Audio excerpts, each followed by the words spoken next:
இல்லை. என்னடா பண்ணுவ? ஏண்டா வெள்ள பண்ணி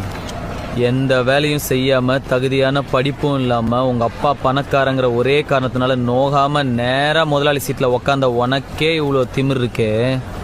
அப்பா அம்மா கஷ்டப்பட்டு ஸ்கூலுக்கு டொனேஷன் கட்டி எல்கேஜிலேருந்து 10வது வரைக்கும் ஃபெயில் ஆகாமல் படித்து 10வதுல ஈஸியான குரூப் எல்லாம் விட்டுட்டு இந்த குரூப் எடுத்தால் தான் இன்ஜினியர் ஆக முடியும்னு கஷ்டமான குரூப்பாக எடுத்து ஃபிசிக்ஸ்க்கு ஒரு டியூஷன், கெமிஸ்ட்ரிக்கு ஒரு டியூஷன், மேக்ஸுக்கு ஒரு டியூஷன் ரோடா அலைஞ்சு அதுக்கு ஃபீஸ் கட்ட பெற்றவங்கள வேற ரோடா அலைய விட்டு பப்ளிக் எக்ஸாமில் பாஸ் ஆகிறதுக்கு நைட்டெல்லாம் ஃப்ளாஸ்கில் டீ வச்சு படித்து காலையில் அலாரம் வச்சு எந்திரிச்சு படித்து அதில் வாங்குற மார்க்லாம் பத்தாமல் டிஎன்பிசி எக்ஸாமுக்கு வேற தனியாக ஒரு 2 மாதம் உட்காந்து படித்து அதில் வாங்குற கட் ஆஃப் மார்க் யூஸ்லெஸ்ஸாக போய் அம்மா நகையை அடமானம் வச்சு காலேஜ்ல சீட்டு வாங்கி ஃபர்ஸ்ட் இயர்ல இருந்து 4th இயர் வரைக்கும் வச்ச அரியர்லாம் 4th இயர்ல மொத்தமா கிளியர் பண்ணி இந்த சொசைட்டிக்குள்ள நுழைஞ்சா இந்த சொசைட்டி என்ன வேலை இல்லைன்னு செருப்பால அடிச்சு ரோடா வேலை தேடி அலைஞ்சு 3 வருஷம் 4 வருஷம்